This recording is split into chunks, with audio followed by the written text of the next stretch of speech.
आप सभी को मेरा नमस्कार। मैं हंसराज। स्वागत है हमारे नए YouTube channel Gurukul maths magic में। इस चैनल के माध्यम से आपके सामने SSC, CHSL, CGL, railway, group D, NTPC और विभिन्न कंपटीशन एग्जाम में पूछे जाने वाले मैथ का शॉर्ट ट्रिक फुल कॉन्सेप्ट के साथ बताने का प्रयास करेंगे। अगर हमारा ये वीडियो आप लोगों को पसंद आए तो लाइक, शेयर एंड सब्सक्राइब जरूर करें। तो चलिए शुरुआत करते हैं परसेंटेज प्रतिशत से। आप सभी को पता होगा कि लगभग सभी कंपटीशन एग्जाम में इस चैप्टर से प्रश्न पूछे जाते हैं और इसे जानने के बाद आपको लाभ हानि, साधारण ब्याज, चक्रवृद्धि ब्याज, मिश्रण जैसे चैप्टर को बनाना बहुत ही आसान हो जाएगा। जब हम 10% लिखते हैं दोस्तों तो प्रतिशत का सूचक होता है ये।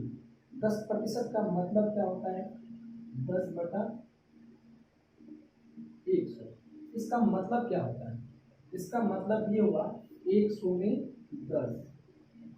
उसी प्रकार से हम लिखते हैं यहाँ 5%। तो 5% का मतलब क्या होगा यहाँ पे? 5/100, मतलब 100 में 5।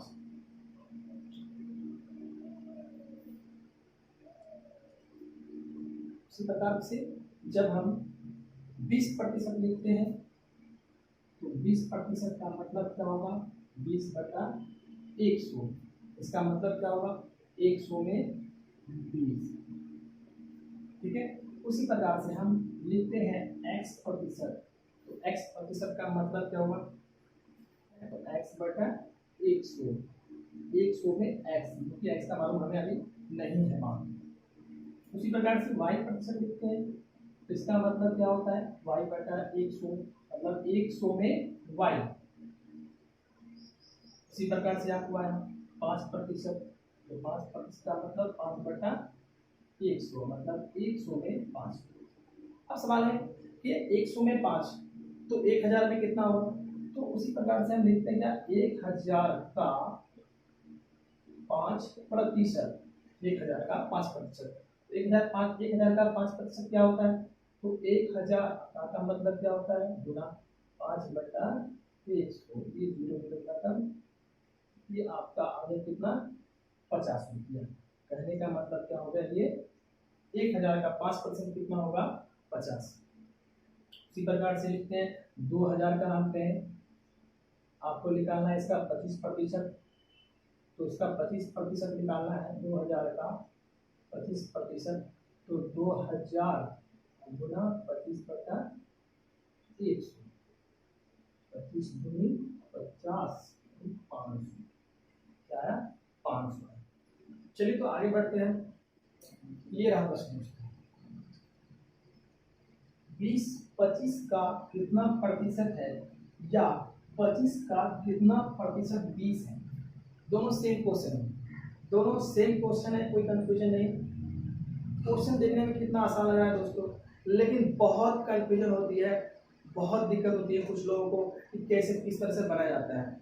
और हम लोग ऐसे भी बनाते हैं इस प्रश्न को 20-25 का कितना प्रतिशत है, तो हम लोग इस तरह से भी बना देते हैं 20-25 का x% है।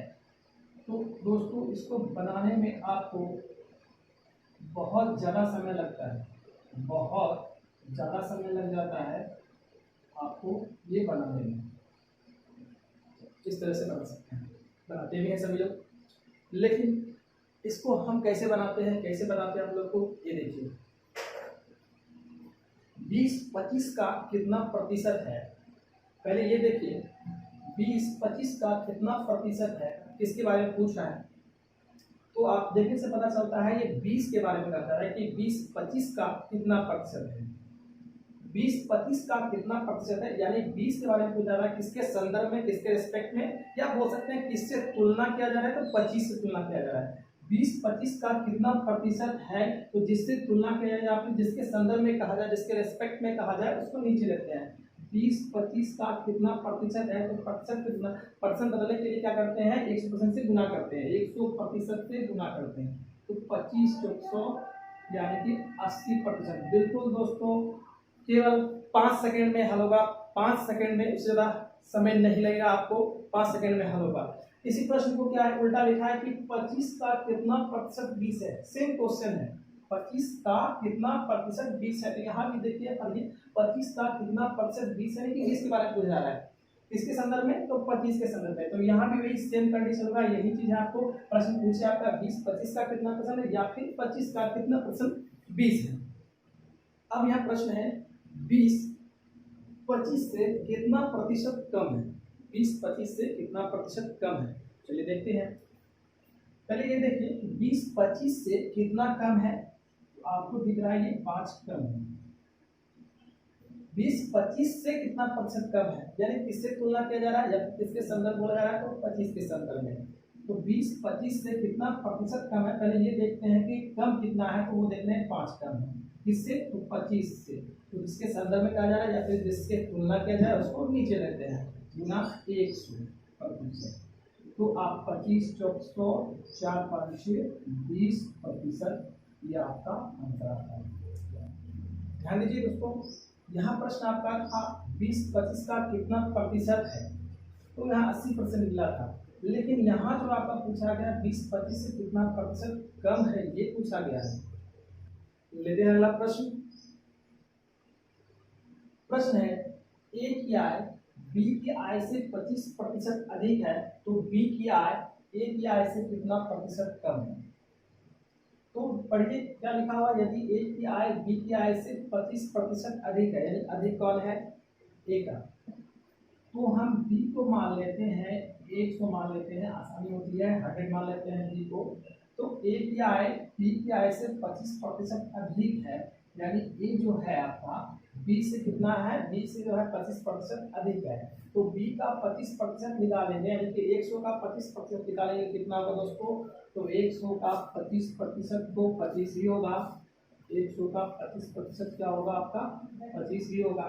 तो ये अधिक है, यानी ये 100 है, तो ये क्या हो गया आपका 125। ये यहाँ प्रश्न ये नहीं कहा गया है कि ए की आय बी की आय, ए की आय बी की आय का 25% अधिक है। यहाँ पूछा गया ए की आय, लिखा गया है ए की आय बी की आय से 25% अधिक है, तो लिखा हुआ है, प्रश्न पूछा गया है। तो बी की आय ए की आय से कितना प्रतिशत कम है, बी की आय ए की आय से कितना प्रतिशत कम है। तो पहले आप ये देखिए कितना कम है, तो 25 कम है, तो किससे कम है, किससे तुलना किया जा रहा है, किसके संदर्भ में कहा जा रहा है। तो आप देखिए कि बी की आय ए की आय से कितना प्रतिशत कम है, तो बी की आय जो है ए की आय से 25 को कम है, लेकिन प्रतिशत कम कितना है, तो वो लिखा होते हैं तो बी की आय ए की आय से, यानी कि तुलना किया जा रहा है किससे, ए से।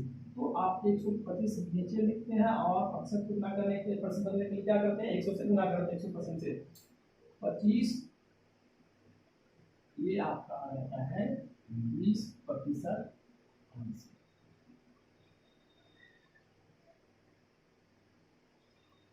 देखते हैं अगले क्वेश्चन में। प्रश्न है x y का 50% है, तो y x का कितना प्रतिशत है।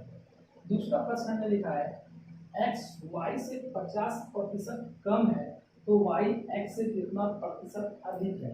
बिल्कुल दोस्तों दोनों क्वेश्चन अलग हैं, दोनों क्वेश्चन बिल्कुल अलग है। यहाँ प्रश्न लिखा गया है, पहला क्या लिखा हुआ, x y का 50% है, मतलब इसके बारे में कह रहा है x के बारे में, तो y का 50% है, तो यहाँ हम y को मान लेते हैं, यदि 100 मान लेते हैं तो x क्या हो जाएगा, तो y का 50%, मतलब क्या 100 का 50% क्या होगा, तो 100 का 50% जब आप निकालते हैं तो क्या होता है 50 होता है। तो यहाँ लिखा हुआ है कम या ज्यादा नहीं लिखा हुआ है, केवल लिखा है x y का 50% है, तो x y का 50% निकाले तो 50 ही आता है, मतलब ये आपका 50 है। यहाँ प्रश्न क्या लिखा हुआ है आपका, x y से 50% कम है, तो यहाँ क्या है, यहाँ x के बारे में कहा जा रहा है कि y से, तो यहाँ y लेते हैं 100, तो x क्या हो जाएगा 50% कम है, यानी कि 100 का 50%, तो यहाँ क्या होगा 50 होगा। ये बोल रहा है कम है, 50% कम यानी कम है, यानी इस 150 का देंगे 50 होगा। यहाँ तो बिल्कुल सेम आ रहा है, चूंकि 50% तो वैसा प्रश्न आपको आ गया सेम है, लेकिन प्रश्न अलग है। यहाँ लिखा हुआ है केवल 50% है और यहाँ क्या है 50% कम है। अब देखते हैं यहाँ क्या है, y x का कितना प्रतिशत है, किसके बारे में कहा जा रहा है, किसके बारे में पूछा जा रहा है, तो वाई के बारे में, किसके संदर्भ में, किसके रेस्पेक्ट में कहा जा रहा है, या फिर बोल सकते हैं आप किससे तुलना किया जा रहा है, किससे तुलना किया जा रहा है। तो यहाँ लिखा हुआ है क्या, वाई एक्स का कितना प्रतिशत है, तो वाई कितना आपका 100, एक्स का कितना प्रतिशत, तुलना कर रहा है किससे, संदर्भ में जा रहा है तो एक्स के संदर्भ में, तो बटा 50% से गुना करने क्या करते हैं, 100% से गुना करते हैं, तो ये आपका हो जाता है 200%। क्या रहता है आपका, वाई एक्स का कितना प्रतिशत है, तो 200% है। उसी प्रकार से इसमें क्या है आपका कि एक्स वाई से 50% कम है, तो वाई एक्स से कितना प्रतिशत अधिक है।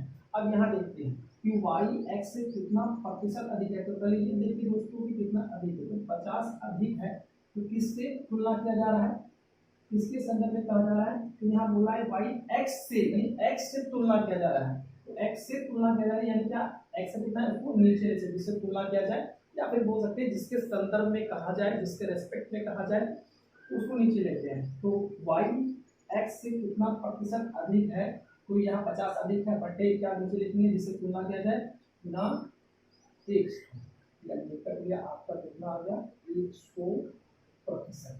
दोनों प्रश्न बिल्कुल अलग था दोस्तों, बिल्कुल दोनों प्रश्न आपका अलग है। तो आप ऐसे समझ सकते हैं, ये भाव से समझ सकते हैं कि किसके संदर्भ में जो है, संदर्भ किसके संदर्भ में जो पूछा जा रहा है और किसके बारे में पूछा जा रहा है, ऐसे समझ सकते हैं। या फिर आप समझ सकते हैं तुलनात्मक जो है वो आपका तुलनात्मक शब्द से समझ सकते हैं, वो क्या है आपका से का, तुलनात्मक शब्द आप समझ सकते हैं। यहाँ देखिए प्रश्न में लिखा हुआ था आपका कि वाई एक्स से कितना प्रतिशत अधिक है, तो एक्स से लिखा हुआ यहाँ प्रश्न देखिए आपको, यहाँ एक्स से कितना प्रतिशत अधिक है, तो जिससे तुलनात्मक शब्द है या फिर जिससे तुलना किया जाए, देखिए उसको हम क्या लिखते हैं एक्स से, तो उसको देखिए देखिए वहाँ नीचे लिखिए, नीचे लिखिए, यहाँ भी आप देख सकते हैं कि वाई एक्स से कितना, वाई एक्स का कितना प्रतिशत है, तो यहाँ भी तुलनात्मक शब्द आपको समझना पड़ेगा, तुलनात्मक शब्द में से भी आ जाता है और का आ जाता है। तो यहाँ लिखा है वाई एक्स का कितना प्रतिशत है, तो यहाँ देखिए क्या पूछा जा रहा है, एक्स का, तुलनात्मक शब्द, तुलना किससे किया जा रहा है, तो एक्स का, देखिए है ना, तो एक्स से तुलना किया जा रहा है, इसलिए यहाँ भी देखिए आप एक्स का मान जो है, यहाँ देखिए आप 50, यहाँ जो है 50 आप लिखे हैं। प्रश्न है, दो संख्या एक तीसरी संख्या से क्रमशः 20% और 50% अधिक है, कौन अधिक है, तो दो संख्या मान लेते हैं, पहला ए, दूसरा मान लेते हैं बी, मान लेते हैं, और तीसरी संख्या मान लेते हैं सी। तो अधिक कौन है, ए और बी, किसके बारे में कहा जा रहा है, ए और बी के बारे में, तो वो अधिक है। तो आप सी को मान लेते हैं 100, मान लेते हैं सी को 100 मान लेते हैं, तो एक 20% अधिक है, किससे, सी से, दोनों ही सी से अधिक है 20%, यानी 100 का 20% कितना होगा 20, तो अधिक है तो क्या होगा 120। ये आपका है 50% अधिक है, दूसरा क्या है सी से, यानी कि तीसरी संख्या से 50% अधिक है, तो 50% कितना होगा 50, यानी 150।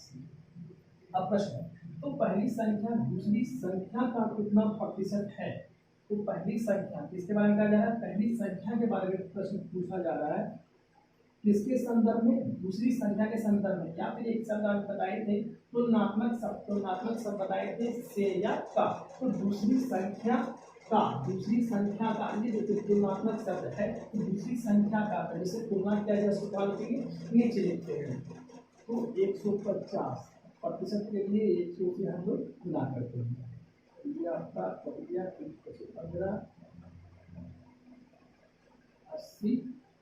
80%, ये आपका 80% है।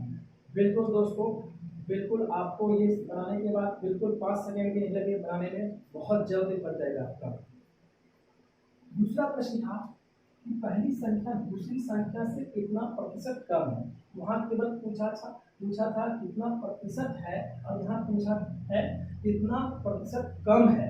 तो आप देख लीजिए कि पहली संख्या दूसरी संख्या से कितना प्रतिशत कम है, यानी पहली संख्या जो है यानी 120 दूसरी से कितना कम है, कम कितना दिख रहा है, तो दिख रहा है आपका 30 कम है, 30 कम है, तो पूछ रहा है प्रतिशत कम कितना है, तो देखिए 30 कम है। अब देखिए दूसरी संख्या से, देखिए तुलनात्मक संख्या जब से, तो यहाँ क्या होगा, इससे दूसरी संख्या से, मतलब तुलनात्मक संख्या होगा, नीचे 150 का रहेगा आपका नीचे बिना 100% के लिए, ये आपका प्रक्रिया 20%। प्रश्न है, एक व्यक्ति अपनी आय का 25% भोजन पर, 20% किराए पर तथा 10% पढ़ाई पर खर्च करने के बाद भी 180 रुपया बचा लेता है, तो उसकी आय कितनी है। सबसे पहले क्या है, भोजन पर कितना खर्च कर रहा है, 25%, और किराए पर 20%, पढ़ाई पर वो 10% खर्च कर रहा है, तो उसकी आय कितनी है। तो कोई भी चीज दोस्तों अपने आप में क्या होती है, 100% होती है। इसका आय जो है हम 100 मानते हैं, 100 लेकर चलते हैं, उसकी आय जो होगा वो आपका 100% है। 20% भोजन पर, किराए पर 20% और पढ़ाई पर 10%, यानी कुल खर्च कितना होगा, कुल खर्च हो गया आपका, इसको जोड़ते हैं तो कितना होता है, ये 55% जो है कुल खर्च हो गया। और यहाँ देखिए कि खर्च करने के बाद भी 180 रुपया बचा लेता है, तो ये बचत कितना है उसका, 180 रुपया। खर्च कितना कर रहा है, आय कितना है, खर्च जो है वो उसका कुल खर्च कितना है, 55%। इसका मतलब बचत कितना है, तो बचत 45%, और बचत आपका दे रखा है कितना, 180 रुपये बचा लेता है। इसका मतलब क्या, ये जो है बचत 45% इसके बराबर है, या हो सकते हैं 180 रुपये जो बचा ले रहा है वो किसके बराबर है, 45% के बराबर। तो 45% बराबर 180 रुपये, इसलिए 1% बराबर क्या करते हैं, भाग देते हैं, इसलिए 100%। क्यों, क्योंकि इसकी आय जो है माने कितना, 100%, तो 180 बटा 45 गुना 100, ये देखिए 4 से 25, ये आपका 400 रुपये क्या हुआ आंसर। ये जो है उसका आय कितना था, 400 रुपये। बढ़ते हैं अगले प्रश्न में। प्रश्न है, यदि किसी संख्या का 20% 90 हो तो उसी संख्या का 120% क्या होगा। कह रहा किसी संख्या का 20% 90 है, मतलब जो 20% है वही आपका क्या है, 90 है। किसी संख्या का 20% 90 है, यानी दोनों क्या है, आपस में बराबर है। तो 20% बराबर 90, तो यहाँ प्रश्न पूछा जा रहा है, तो उसी संख्या का 120% पूछा जा रहा है। तो सबसे पहले 1% निकालना हो तो क्या करते हैं, ये भाग देते हैं। अब प्रश्न पूछा गया यहाँ पे क्या, उसी संख्या का 120% कितना होगा, तो 120% बराबर क्या होगा, गुना होगा। इसको काट देते हैं उसको,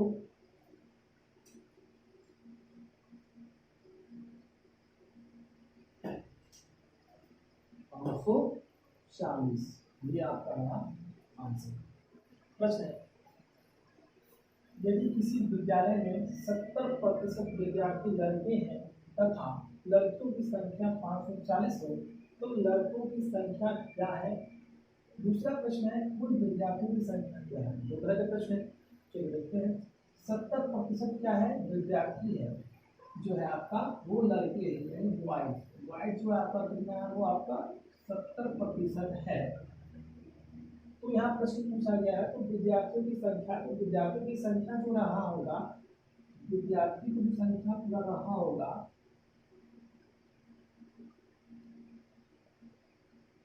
वो आपका होगा 100% रहा होगा। इसमें क्या 70% बॉयज है, विद्यार्थी में तो लड़का लड़की दोनों आते हैं, तो 70% बॉयज है, इसका मतलब गर्ल्स जो है लड़कियों की संख्या कितनी रही होगी, 20% रही होगी। 70% लड़के हैं तो दूसरा क्या रहा होगा 20% लड़कियों की संख्या होगी। तो यहाँ देखिए प्रश्न में लिखा हुआ है लड़कियों की संख्या 540 को, तो लड़कियों की संख्या क्या दे रखा है 540, यानी ये जो 30% है वो 540 के बराबर है। 540 जो है वो आपका किसके बराबर है, लड़कियों की संख्या को देखो इस प्रतिशत यहाँ पर दे रखा है 30%, तो 30% बराबर 540, इसलिए 30% बराबर 540 बटा 30। प्रश्न पूछा गया यहाँ क्या लड़कों की संख्या, लड़कों की संख्या पूछा जाए तो 70% निकालेंगे। यदि प्रश्न पूछिए आपका यहाँ पर विद्यार्थियों की संख्या तो 100% यहाँ लिखेंगे। तो यहाँ अभी 70% है तो हम इस तरह से इसको निकालेंगे। 18 56 1260 ये आपका आंसर है। अब इसी को प्रश्न में लिखा हुआ था यहाँ पे कि कुल विद्यार्थियों की संख्या ज्ञात कीजिए। विद्यार्थियों की संख्या क्या है, तो आप क्या करते हैं 30% बराबर 540, 1% बराबर 540 बटा 30, इसलिए 100% बोलिए 100%, क्योंकि यहाँ विद्यार्थियों की संख्या जो है तो विद्यार्थी का कितना है 100%, तो 540 बटा 30 गुना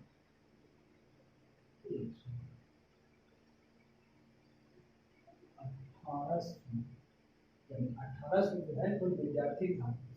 प्रश्न एक और था क्या लड़कों की संख्या, तो लड़कों की संख्या कितना हो गया 1260, आप देख सकते हैं 1260 और 540 दोनों को जब आप ऐड करेंगे तो कितना होगा 1800। प्रश्न है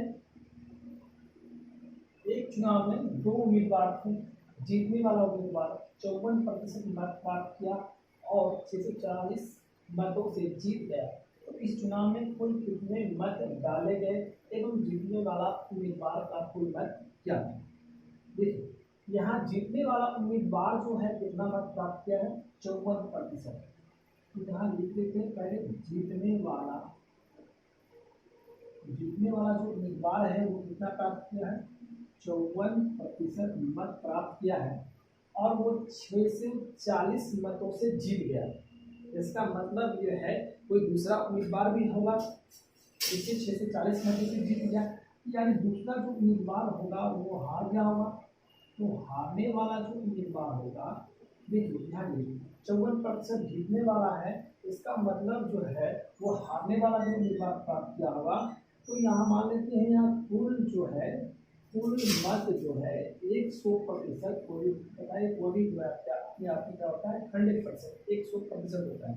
100% कुल मत डाले गए थे तो उसमें 54% जीतने वाला, तो हारने वाला कितना होगा, इसलिए आप 24 में घटाते हैं तो कितना आता है आपका 46%। इसका मतलब जो है हारने वाला जो होगा वो 46% मत प्राप्त किया होगा। आगे प्रश्न कहता है 640 मतों से जीत गया। 640 मतों से जीत गया मतलब क्या, जैसे क्रिकेट खेलते हैं तो क्या बोलते हैं 10 रनों से जीत गया, तो 10 रनों से जीत गया मतलब क्या है 10 रन का ज्यादा था। तो यहाँ क्या है 640 मतों से जीत गया, तो यहाँ देखिए कितना मत अधिक है प्राप्त किया इससे, तो दोनों का अंतर देखिए कितना अधिक प्राप्त किया है। तो आप देख रहे हैं यहाँ पे क्या है 8% जो है 8% मत से जीत गया है, तो 8% मत जीत गया। इसका मतलब है कहने का मतलब है कि वो 640 मतों से जीत गया है, यानी आपस में क्या है दोनों बराबर है। तो 8% बराबर 640, इसलिए 1% बराबर निकालने के लिए क्या करते हैं भाग देते हैं। यहाँ प्रश्न पूछा गया है यहाँ पे आपका इस चुनाव में कुल कितने मत डाले गए, कुल कितने मत डाले गए हैं प्रश्न पूछा गया है, तो 100%, तो 100% बराबर 640 बटे 8 है गुना 100, ये कितना आ रहा है 64, यानी 8000 जो है कुल मत डालेंगे। दूसरा प्रश्न है इसमें कुल कितने मत डालेंगे जीतने वाला, दूसरा है जीतने वाला उम्मीदवार का कुल मत क्या था, जीतने वाला उम्मीदवार का कुल मत कितना था 54। जब जिसके बारे में पूछा जाए तो उसका ही निकालते हैं, यहाँ पूछा गया था कुल मत, यहाँ पूछ रहा है लेकिन जीतने वाला का, तो जीतने वाला का तो 8% बराबर कितना दे रखा था 640, तो यहाँ 1% बराबर कितना होता है 640 बटे 8। लेकिन यहाँ प्रश्न पूछा गया है जीतने वाला, तो जीतने वाला के लिए क्या लिखेंगे यहाँ 54, यहाँ पूछा था कुल मत, यहाँ पूछ रहा है जीतने वाला तो 54%, यदि पूछता हारने वाला तो क्या लिखते हैं 46%, तो 640 गुना 8 54 बटा 54 आठ 64 8 32 फिर आपका 40 फिर 43 यानी 43 को 20 मत जो है वो कुल मत प्राप्त किया था जीतने वाला उम्मीदवार। चूंकि ये बेसिक क्लास था तो बिल्कुल आप लोगों को घबराने की आवश्यकता नहीं है, धैर्य बना रखिए। मिलते हैं अगले वीडियो में कुछ और math short trick full concept के साथ।